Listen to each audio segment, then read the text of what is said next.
सद्गुरु स्वामी कृष्णानंद जी महाराज द्वारा जपजी साहिब भाष्य।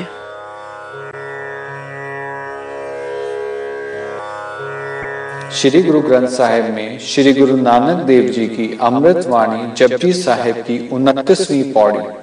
भुगत ज्ञान दया पंडारण कटकट वाजे नाथ, आप नाथ नाथी सब जाकी, रिद अवरासात, संजोग विजोग द्वय का चलावे, लिखे आवे भाग, आदेश तसे आदेश, आद अनिल अनाद अनाहत, जुग जुग एको वेश।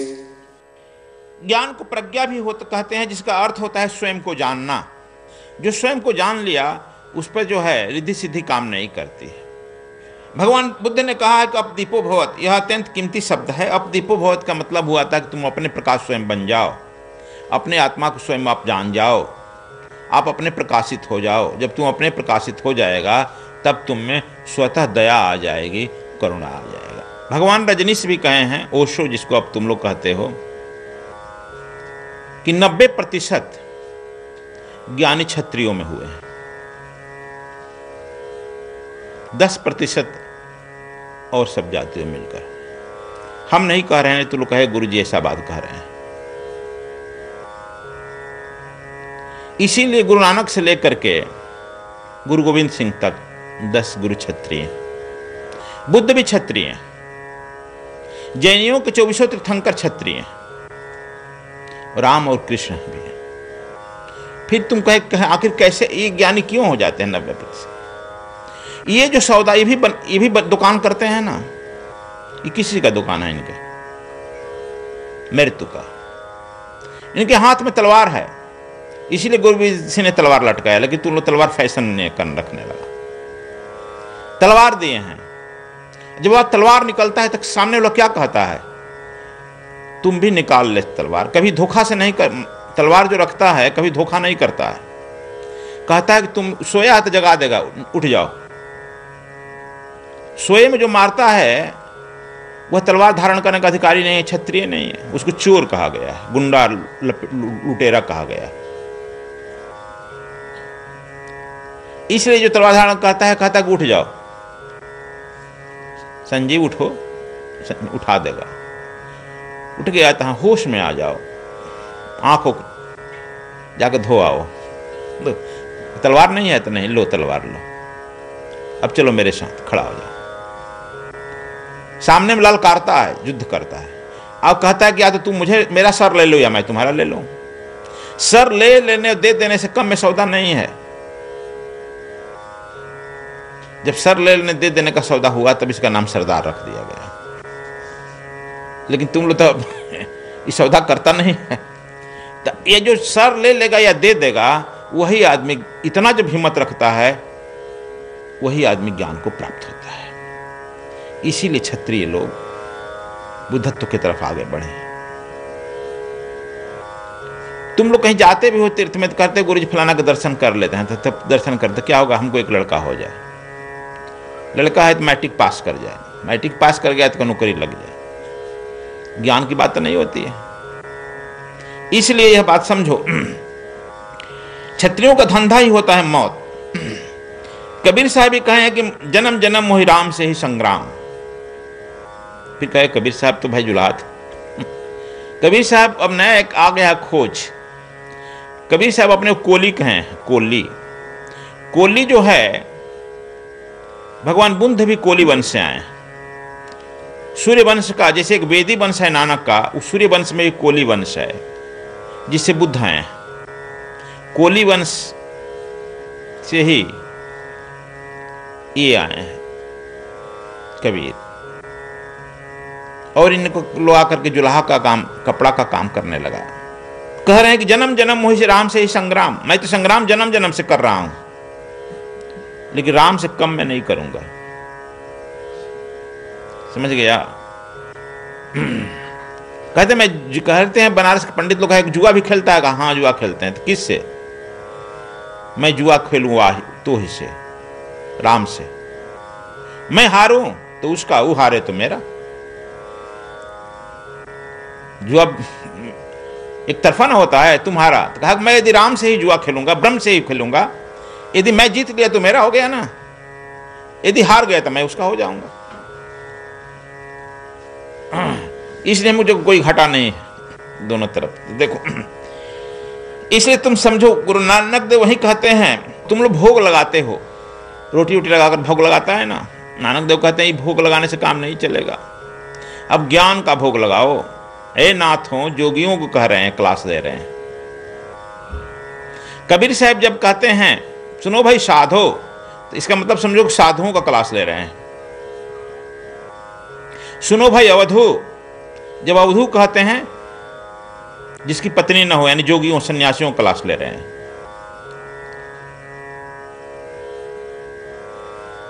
समझ गया? सुनो भाई संतो, यानी संत का हायर क्लास का कलाम ले रहा है, एमए क्लास का, पोस्ट ग्रेजुएट के लोगों का क्लास ले रहा है। संत जो है अंतिम श्रेणी। अब समझ गया? यहां भी अब यह जो है नाथ का क्लास ले रहे हैं। नाथ जोगी लोग हुए थे, इसलिए कहते हैं कि क्या भोग लगा रहा है, ज्ञान का भोग लगाओ ना तुम।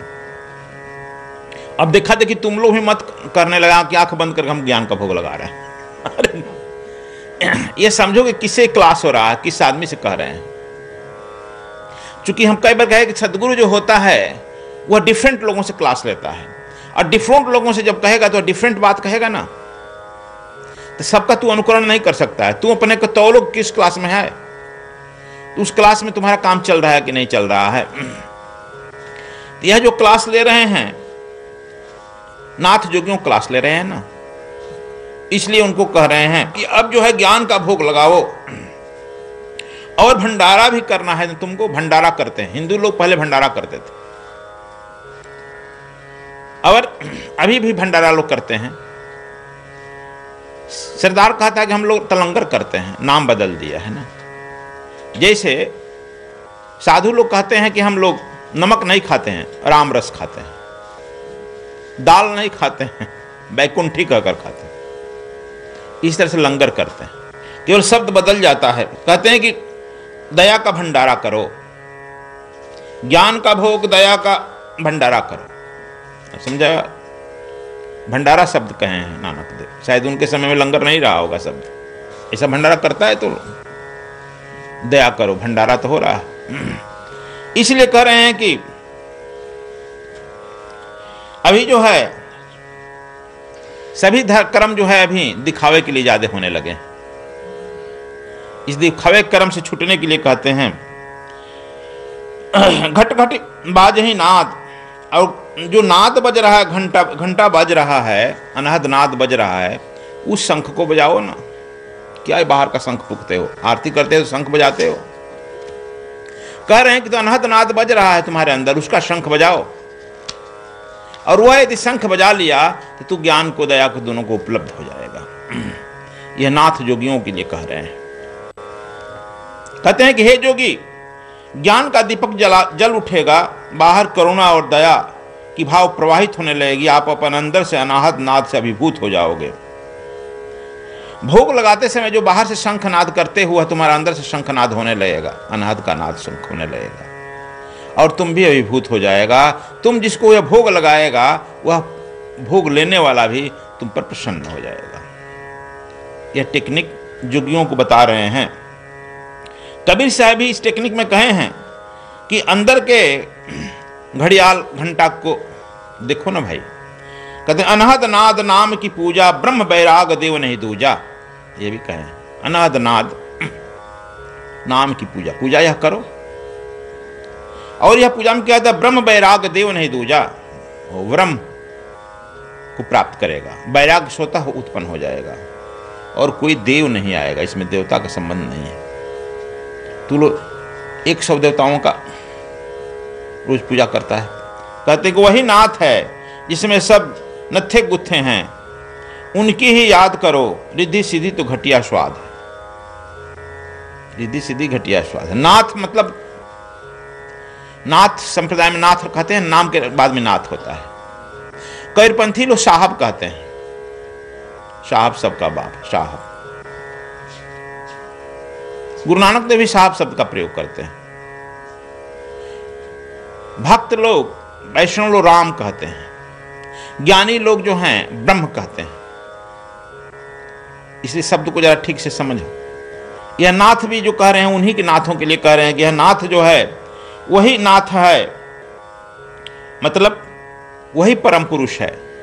उपनिषद उसे परम पुरुष कहता है, भाषा बदल थोड़ा जाती है, कहते हैं वही नाथ वही परम पुरुष है जिसमें सब नत्थे गुत्थे हैं, मतलब सब उसी के हुक्म में हैं, हुक्म में सब उसी से निकल रहे हैं, सब उसी में प्रवेश कर रहे हैं, उसे बाहर नहीं।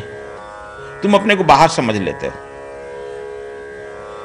कष्ट का कारण यही, सब उसी में निकल रहे हैं उसी से, उसमें प्रवेश कर रहे हैं, हुक्म के वही हुक्म, इसलिए उससे बाहर कोई सृष्टि नहीं है। कबीर साहब भी कहते हैं अनहद अनुभव की कर आशा ई देख विपरीत तमाशा, कहा कि सब तुमको देखने में विपरीत तमाशा मालूम होता है ना, लेकिन तुम अपना अंदर या प्रवेश करेगा तो ये सब तुमको अंदर ही दिखाई पड़ने लगेगा। नाथ जोगी लोग आकाश में उड़ते रहते थे, समझा, इसलिए उनका क्या सिद्धि दिखा रहा, कहा कि रिद्धि सिद्धि घटिया चीज है, कोई बहुत बड़ी चीज नहीं। और यह अहंकार लाती है, आदमी पतन हो जाता है, परमात्मा से नहीं मिल पाता है। इसलिए कबीर साहब भी कहते हैं कि रिद्धि सिद्धि के देह हिलाए भक्ति न होई, स्वांग धरे बहु जोई, कहते कि देह हिला रहा है, इधर उधर कूद रहा है, युग में भी तो हिलाता है देह, कहते देह हिलाए भक्ति से भक्ति नहीं होगी, यह धिंगा धिंगी का खेल है। स्वांग धरे बहु विधि जोई, स्वांग पकड़ रहा है, रूप पकड़ रहा है विभिन्न प्रकार का। इसी भाष को कबीर साहब भी वहां कह रहे हैं, यहां कह रहे हैं। कबीर साहब तो कहते हैं रिद्धि सिद्ध भया तो क्या भया, चौदिस फूटी बास, रिद्धि सिद्धि तो आ गई और चारों दिशा में तुम्हारी बास फूट गई कि तुम किसी को भभूत बरसा दिया आकाश से, तो इसका मतलब रिद्धि सिद्धि का मतलब राख के बराबर हो गया ना। उसी तरह से रिद्धि सिद्धि वाला रावण भी था, तो रूप ही बदल लेता था, साधु का रूप पकड़ लिया, क्या कर। जितने राक्षस हैं सब रिद्धि सिद्धि वाले हैं, तब तो राम बेचारा हो जाएंगे ना।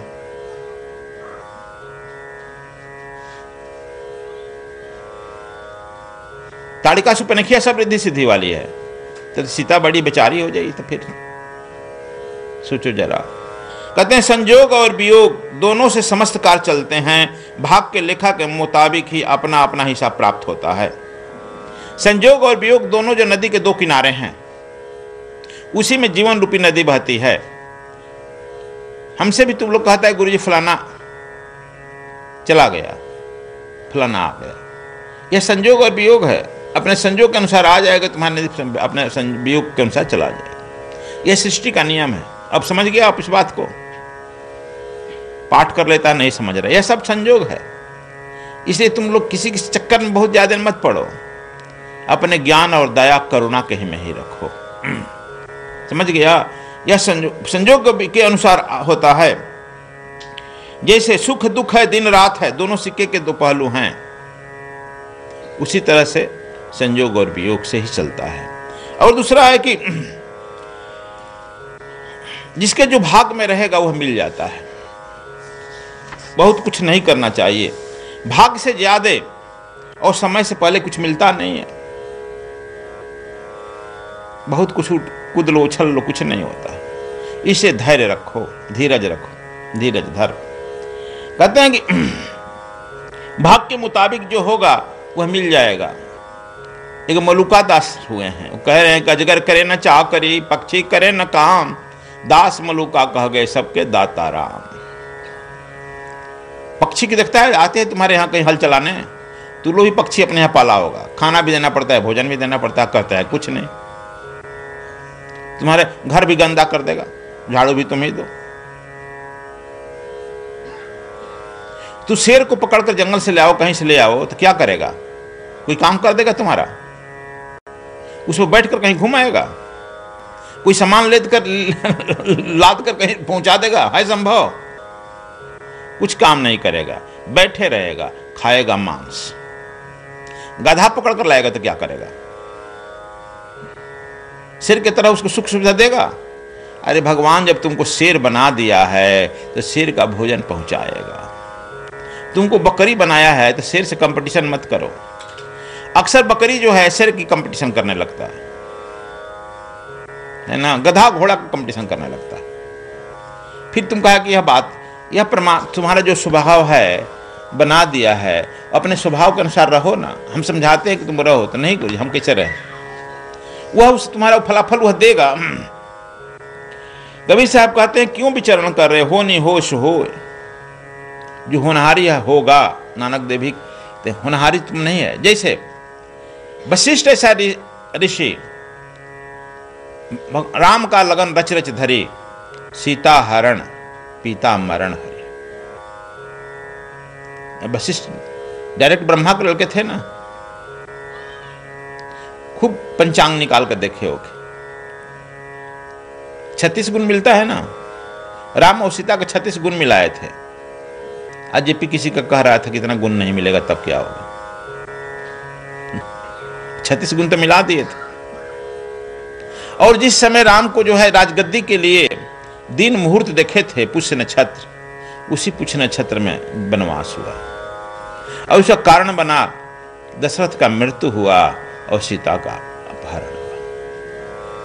कबीर साहब कहते क्या हुआ, रच रच लगन तो धरा, इसलिए हो नहीं हो सो हो। कबीर साहब कहते हैं मैं क्या करूं, मैं तो वाही का हूं, उसका हो गया हूं, जो होना है हो, अब वो चिंता करेगा। तुलसीदास इसी पर कहते हैं हानि लाभ जीवन मरण जस अपजस विधि हाथ। हानि हो या लाभ हो, दो तो एक होगा ही ना। गुरु जी तो कुछ कहिए देंगे, यदि हानि कह दे तुमको दुख लग जाएगा।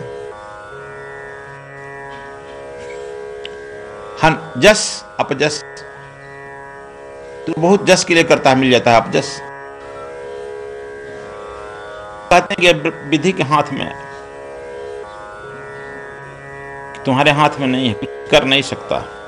सद्गुरु स्वामी कृष्णानंद जी महाराज का जपजी साहिब भाष्य प्राप्त करने के लिए संपर्क करें 098 6888 6830।